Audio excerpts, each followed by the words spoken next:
मोगाच्या भावन भयणो, ह्या राजान आपल्या जिवितांत संवसारांत जायतें एकठांय करून दवरलें आनी ताका ताचो येश ताचे गिरेस्तकाय ताका व्हड जाली आनी ताचे भितर हें व्हडपण वाडोन आयलोलें.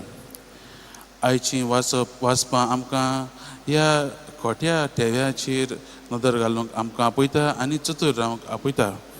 संवसारीक नदरेन मोगाच्या भावन भयणो गिरेस्तकाय म्हणल्यार भांगार दुडू जमीन आदी, पूण देव न्हय. संवसारीक नदरेन महान म्हणल्यार मोगाच्या भावन भयणो यशस्वी जावप आनी दुसऱ्यां लागीं व्हड जावप, पूण देव न्हय.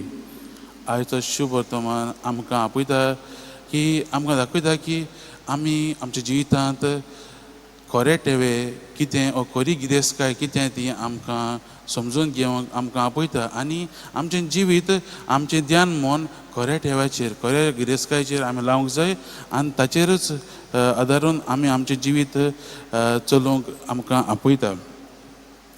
आमी आयच्या सुवर्तमानांत आयकलां जायते हजारांनी लोक जेजू भोंवतणी ते ताका चिटकताले, ताका लागताले आनी ह्या हजारांतल्या मदल्यान कोण एकल्यान जेजूक प्रश्न करता आनी हो प्रश्न कसलो?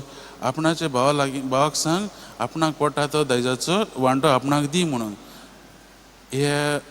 हो एक ट्रिकी क्वेश्चन, एक ट्रिकी प्रश्न जेजूक तो घालता. कित्याक ह्या मनशाची जिवितांत ताची आस जेजू पळयता. ताची आस जावन आसा संवसारीक गिरेस्तकाय. आनी मोगाच्या भावन भयणो घोडये जेजून न्हय चिंतून हो जबाब दिल्लो आसतलो घोडये. कित्याक जायतीं वर्सां पयलीं मोइजेसाक होच प्रश्न केल्लो. दोग जां जुदेव ताचे दुजे भाव झगडटा आसतना ताणें म्हणलेलें एकामेका लागीं झगड नाकात. आनी तेन्ना त्या जुदेवान म्हणलें तुका आमचेर उलोवपाक कोणें अधिकार दिला म्हणून अशें ताका विचारलेलो.